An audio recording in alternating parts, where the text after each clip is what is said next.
Morning students, Sanskrit विषय में कक्षा 10th में आपका कारक का टॉपिक चल रहा है, जिसका ये तीसरा भाग है। पहले 2 वीडियो हम इस पर बना चुके हैं।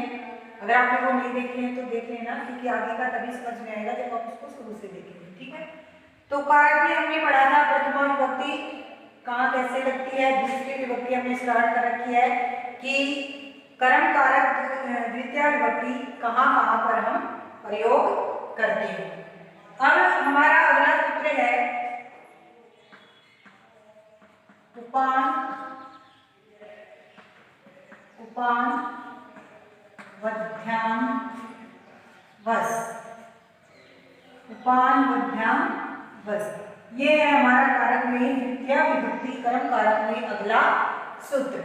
क्या कहता है ये सूत्र कि उप अनु अधि और आम, उप अनु अधि और आम उपसर्ग के बाद यदि वस धातु है तो वहां पर क्रिया के आधार में द्वितीय विभक्ति हो जाती है।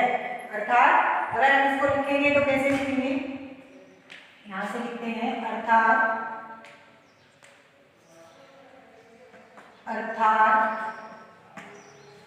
यदि वस धातु से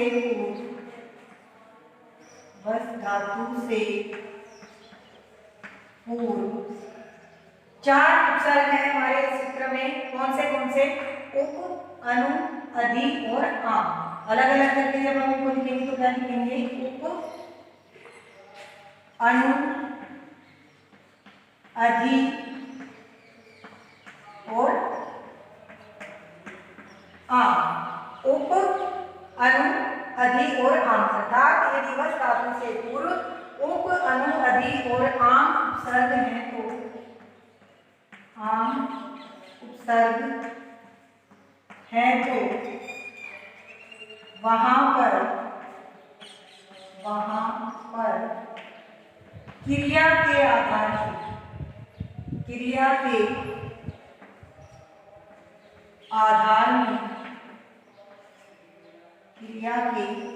आधार में द्वितीय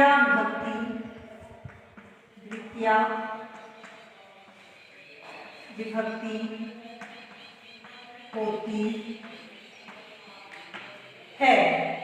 क्या हुआ, उपान वध्याम वस, अर्थात यदि वस धातु से पहले या पूर्व उप अनु अधि और आम उपसर्ग है तो वहां पर क्रिया के आधार में द्वितीय विभक्ति होती है। मैंने यहाँ पर सीधा लिख दिया है कि आधार में द्वितीय विभक्ति होती है, अन्यथा कर्तरी प्रसिद्धम कर्म से कर्म संज्ञा होगी और उसके बाद कर्मणि द्वितीय सूत्र से द्वितीय विभक्ति होगी, लेकिन होगी किसकी, क्रिया के आधार की। किसकी होगी, क्रिया के आधार की। ठीक है, ये आपको सरलता से समझ में आ जाए इसलिए मैंने इसको सीधा ही लिख दिया है। इसका उदाहरण देखिए, जैसे विष्णु वैकुंठ में रहते हैं, जैसे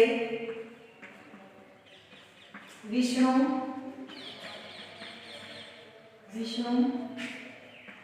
वैकुंठ में रहते हैं। विष्णु वैकुंठ में रहते हैं कि संस्कृत क्या होगी, हमने क्या पढ़ा अभी कि जहां पर वस धातु से पहले क्या होगा, उपसर्ग होगा, वहां पे क्रिया के आधार में द्वितीय विभक्ति होगी। तो देखिए ये कौन है, कर्ता विष्णु, प्रथमा विभक्ति होगी। क्रिया का आधार, क्रिया क्या है, रहना, और वो रह कहाँ रहे हैं, वैकुंठ में। कहाँ रह रहे हैं, वैकुंठ में, इसलिए यहाँ पे कौन सी विभक्ति होगी, क्रिया का आधार में द्वितीय होगी। क्यों, क्योंकि उप उपसर्ग आ रहा है वस धातु से पहले। कैसे, विष्णु वैकुंठम उप वस्ती, विष्णु वैकुंठम उप वस्ती, विष्णु वैकुंठम उप वस्ती।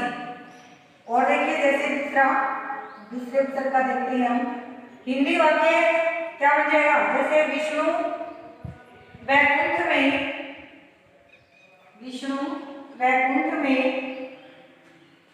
बैठते हैं। विष्णु वैकुंठ में बैठते हैं या ठहरते हैं। लेकिन सबके आगे ऐसे ही चलता जाएगा जैसे विष्णु, हिंदी वाक्य यही रहेगा, विष्णु वैकुंठम, वैकुंठम ऊपर ये अनुस्वार है, द्वितीय में वैकुंठम बनेगा, जैसे राम है रामो रामा रामम, वैसे ही वैकुंठ वैकुंठ वैकुंठ वैकुंठम, वैकुंठम अधिवस्ति, वैकुंठम अधिवस्ति। तीसरा बनाएंगे तो विष्णु वैकुंठम, विष्णु विष्णु वैकुंठम उपवस्ति, उपवस्ति। विष्णु वैकुंठम उपवस्ति हो गया, तो यहाँ पे हम कर देंगे आवस्ति। आम उपसर्ग का वे का अनंतम सूत्र से लोप हो जाएगा और यहाँ पे आ बचेगा हमारे पास, तो क्या हो जाएगा आवस्ति। और चौथा जो उपसर्ग है वो हमारा क्या है, अनु, तो वो क्या बन जाएगा, चौथा उदाहरण हमारा विष्णु, विष्णु वैकुंठम अनुवस्ति, अनुवस्ति। यानी वस धातु से पहले उप, अधि, आम और अनु उपसर्ग है। कौन से उप, अधि, आ और अनु उपसर्ग है, तो वहां पर क्रिया के आधार में द्वितीय विभक्ति हो जाएगी। ये देखिए सभी में क्रिया का आधार क्या है, वैकुंठ। कहाँ रहते हैं वो, वैकुंठ में रहते हैं, इसलिए क्या होगी, इस आधार की द्वितीय विभक्ति हो गई। ठीक है, इसके बाद में हमारा अगला सूत्र आता है अधि सिंह तथा शाम करम। ये शायद आपको समझ में आ गया होगा। इसके बाद में हमारा अगला सूत्र है जो हम लिखेंगे अधि सिंह तथा शाम कर, जिसमें क्या है हमारा सूत्र, अधि सिंह तथा शाम, अधि सिंह तथा शाम कर, ये है हमारा सूत्र अधि सिंह तथा शाम कर्म। क्या कहता है ये सूत्र कि यदि सिंह था और आस धातु से पहले, क्या कहता है, यदि सिंह अर्थात यहाँ पे लिख लेते हैं हम सीधा, अर्थात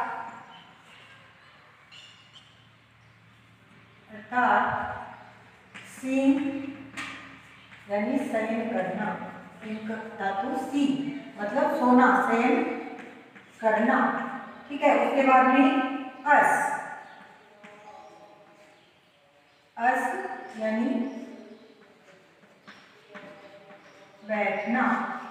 ठीक है, और तीसरी है हमारी स्था धातु। तीसरी कौन सी है हमारी, स्था धातु, स्था अर्थात ठहरना, ठहरना। ये तीन चीजें हमारे सूत्र में छुपी हुई हैं। कौन सी, सीन धातु, अस धातु और स्था धातु और अस धातु। ठीक है, तो क्या कहते हैं, सीन यानी शयन करना, अस यानी बैठना और स्था यानी ठहरना। इन धातुओं से पूर्व, यहाँ पे ये होगा आस, बैठना। ठीक है, क्या कहते हैं, इन धातुओं से पूर्व, सीन आस स्था, इन धातुओं से पूर्व यदि क्या हो, अधि उपसर्ग, यदि अधि उपसर्ग हो तो वहां क्या होगा, वही जैसे पहले वाले में था, क्रिया के आधार में द्वितीय विभक्ति होगी, और इसमें भी क्या होगी, क्रिया के आधार में द्वितीय विभक्ति होगी। तो वहां क्रिया के आधार में, क्रिया के आधार में, आधार की द्वितीया विभक्ति, द्वितीया विभक्ति होती है। कौन सी विभक्ति होती है? द्वितीया विभक्ति। कहाँ पे? क्रिया के आधार में। क्या कहता है? धी, सीन तथा साम कर्म, अर्थात सीन यानी शयन करना, आस यानी बैठना, स्था यानी ठहरना, इन धातुओं से पूर्व यदि अधि उपसर्ग हो तो वहां क्रिया के आधार में द्वितीया विभक्ति होती है। ठीक है, ये बात समझ में आ गई कि कौन सी तीन धातुएं हैं हमारे पास? सीन, स्था और आस। और इन धातुओं से पहले यदि उपसर्ग है तो वहां पर क्या होगा? क्या होगा? क्रिया के आधार की द्वितीया विभक्ति हो जाएगी। उदाहरण देखिए, जैसे हरि वैकुंठ में शयन करते हैं, क्या होगा? जैसे हरि वैकुंठ में शयन करते हैं। हरि वैकुंठ में क्या करते हैं? शयन करते हैं। शयन आ गया यानी सोना, हमारी सी धातु आ रही है। अनुवाद क्या होगा? हरि वैकुंठम, हरि वैकुंठम अधि शेते। क्या हो जाएगा? हरि वैकुंठम अधि शेते, हरि वैकुंठ में शयन करते हैं। तो अधि उपसर्ग आ गया सी धातु से पहले, तो क्या हो गया? क्रिया के आधार की द्वितीया विभक्ति हो गई। ठीक है, और देखिए दूसरा, जैसे स्था धातु का हरि वैकुंठ में, हरि वैकुंठ में ठहरते हैं। क्या करते हैं? ठहरते हैं, हरि वैकुंठ में ठहरते हैं। तो इसका क्या हो जाएगा? हरि वैकुंठम, क्या हो जाएगा? ठहरते हैं। ठहरने की संस्कृत क्या होगी? स्था धातु दिखाया ना हमने। स्था का क्या होता है? ठहरना। तो क्या हो जाएगा? अधितिष्ठति,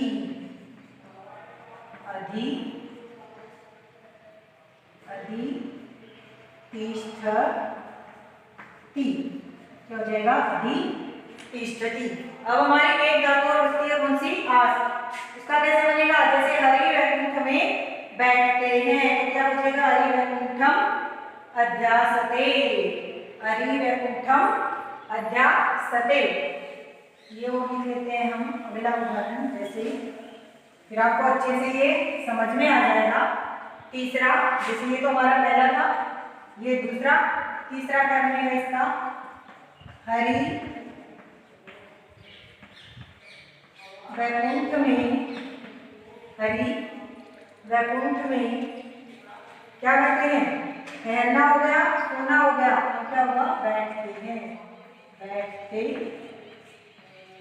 हैं। हरि वैकुंठ में बैठते हैं, तो क्या हो जाएगा? हरि वैकुंठम, हरि वैकुंठम अधि अध्यासते। या क्या लिख सकते हैं इसको? हरि वैकुंठम अध्यासते, हरि वैकुंठम अध्यासते। कैसे लिखेंगे? संधि करके लिखते हैं तो अध्यासते, अधि प्लस आस्ते, यहाँ पर जड़ संधि हमारी बन जाएगी। क्या हो जाएगा? अध्यासते। ये देखिए इस सूत्र के तीनों क्या लिखा हमने? अधि, सीन तथा साम कर्म, यानी सीन तथा और आस धातु से पहले यदि अधि उपसर्ग है तो क्रिया के आधार में द्वितीया विभक्ति हो जाएगी। और देखिए वही सभी में हमारे अधि उपसर्ग आ रहा है तीनों धातुओं से पहले, तो हमने क्रिया के आधार में द्वितीया विभक्ति कर दी है। ठीक है, अब देखिए हमारा अगला सूत्र जो है आज का तीसरा सूत्र, वो होगा अभितय परितय संज्ञा दीक्षा अप्रतियोगे अपि, अप्रतियोगे अपि। अगला सूत्र क्या है? लिखिए, चलिए हमारा आज का तीसरा सूत्र है अभितय परितय संज्ञा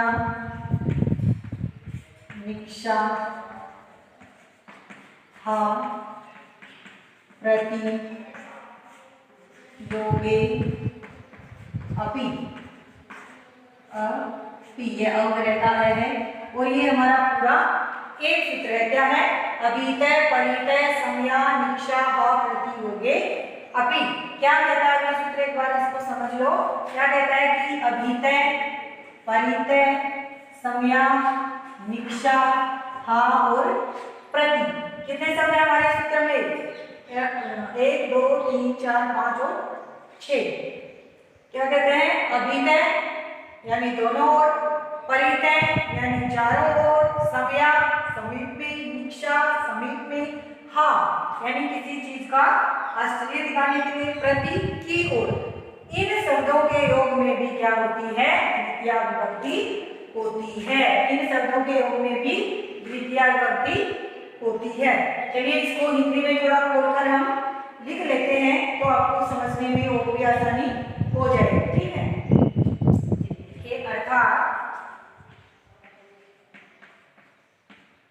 अर्थात अभितर यानी दोनों ओर। अभितर का अर्थ होता है दोनों ओर। फिर है हमारा परितः। परितय का अर्थ होता है चारों ओर। परितय का क्या अर्थ होता है? चारों ओर। फिर है हमारा संज्ञा। क्या है? संज्ञा। समय का अर्थ होता है समीप। क्या अर्थ होता है समय का?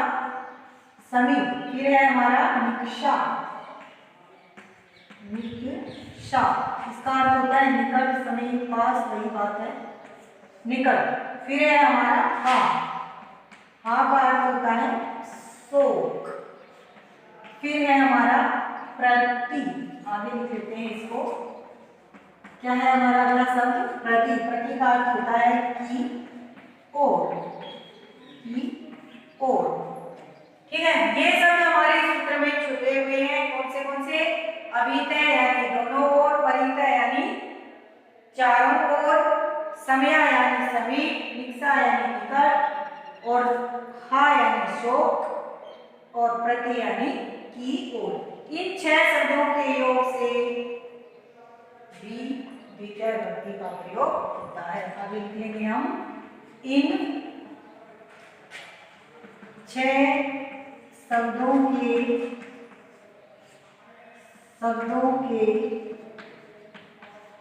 योग में द्वितीय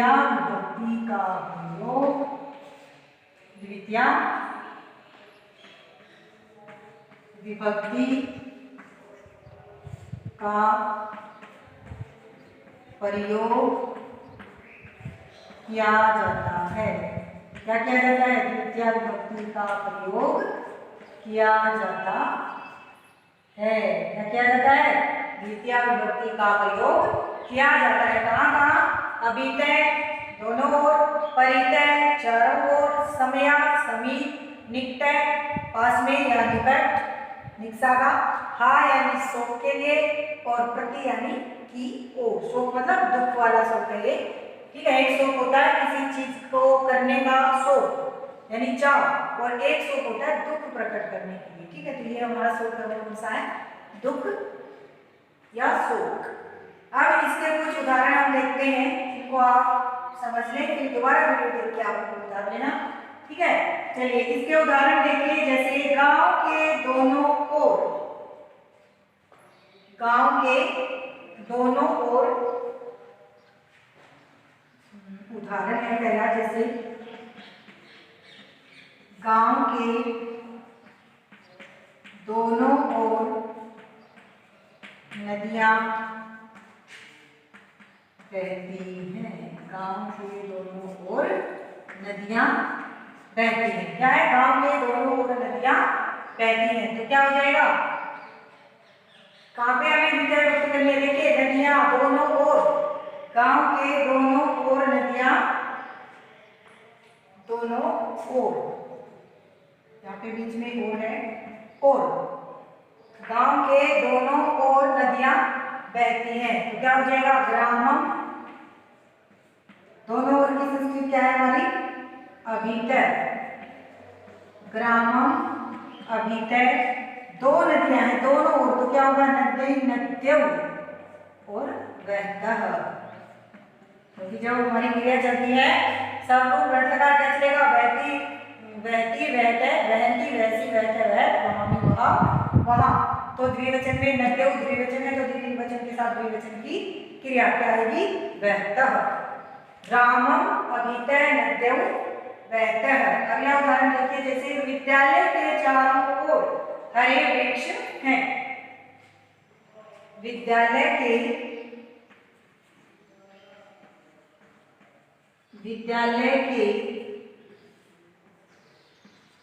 चारों ओर हरे वृक्ष हैं। विद्यालय के चारों ओर क्या होता है चारों ओर, यानी जो विद्यालय है उसके चारों तरफ क्या है हरे पेड़ है। तो चारों ओर आ गया हमारा, और हमें क्या पता था कि चारों ओर के अर्थ में भी द्वितीय विभक्ति का प्रयोग होगा। तो यहाँ पे क्या हो जाएगा विद्यालयम विद्यालयम द्वितीय विभक्ति। चारों ओर का क्या होगा परितः। परितः हरे यानी हरितः हरितः, वृक्ष का वृक्षः वृक्षः, और है का हो जाएगा संति, क्योंकि बहुवचन है। अगर बहुवचन नहीं होता तो वहां पे हम एकवचन की क्रिया लगाते हैं, लेकिन यहाँ पे हमारे पास क्या है वृक्ष है, यानी बहुत सारे वृक्ष हैं, एक या दो नहीं है, कितने हैं बहुत सारे वृक्ष हैं। तो क्या हो गया ये यहाँ पे हमने द्वितीय विभक्ति कर दी विद्यालय, और चारों ओर परितः हरे हरितः वृक्ष वृक्षः और सन्ति। विद्यालयं परितः वृक्षः सन्ति। अगला उदाहरण देखिए क्या होगा, नगर के समीप एक सुंदर उद्यान है। नगर के समीप एक सुंदर उद्यान है। उसका साथ हम निकट वाला भी कर सकते हैं कि नगर के निकट एक सुंदर उद्यान है, यानी दोनों शब्दों का एक ही उदाहरण हम यहाँ पर कर सकते हैं। या जैसे नगर के समीप या निकट, यानी समया या निकषा दोनों कर सकते हैं, ठीक है। नगर के समीप या निकट एक सुंदर उद्यान है। नगर के समीप या निकट एक सुंदर उद्यान है, तो क्या हो जाएगा समीप निकट आ गया समया या निकषा। तो क्या करेंगे इसमें अब द्वितीय विभक्ति होगी, द्वितीय विभक्ति होगी तो क्या हो जाएगा नगरम। क्या करेंगे नगर का नगरम, क्या करेंगे नगर का नगरम। समीप का क्या लिखा था हमने समया, ठीक है। निकट का क्या लिखा था निकषा, क्या लिखा था निकषा। एक यानी एकम, सुंदर यानी सुंदरम। देखिए कितना आसान है। उद्यान यानी उद्यानम, और है यानी अस्ति। हो गया कुछ भी नहीं, सिर्फ हमको क्रिया देखनी है और क्रिया में किस शब्द का हम प्रयोग कर रहे हैं वो देखना है। उसके बाद में एक वचन द्विवचन है वो देखना है, और सीधा हमारी संस्कृत आसानी से बन जाएगी, ठीक है। क्या हो गया नगरम समया या निकषा एकम सुंदरम उद्यानम अस्ति। नगर के समीप या निकट एक सुंदर उद्यान है, ठीक है। दो शब्दों का हमने एक ही उदाहरण में कर दिया है, ठीक है। चलिए अगला देखते हैं। अगला हमारा उदाहरण है तीसरा है चौथा। हाँ नास्तिक को शोक है। नास्तिक को शोक है, क्या है नास्तिक को शोक है, शोक का नियंत्रण रखें हा, तो क्या हो जाएगा हा नास्तिकम, क्या हो जाएगा हा नास्तिकम। अब हमारा क्या बच गया एक शब्द प्रति, कौन सा शब्द बच गया प्रति, तो प्रति का हम करेंगे मुझे देखकर वह घर की ओर भाग गया, मुझे देखकर वह, अगला हमारा उदाहरण है मुझे देखकर वह घर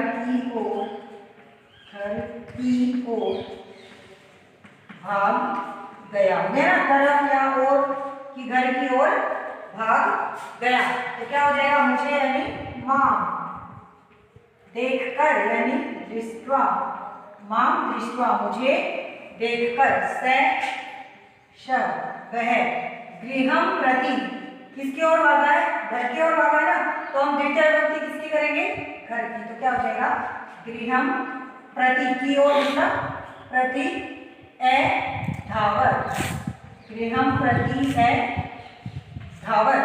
ठीक है, ये इस सूत्र के हमने सभी उदाहरणों के माध्यम से इसको समझ लिया है और शायद आपको आसानी से समझ में आ गया होगा।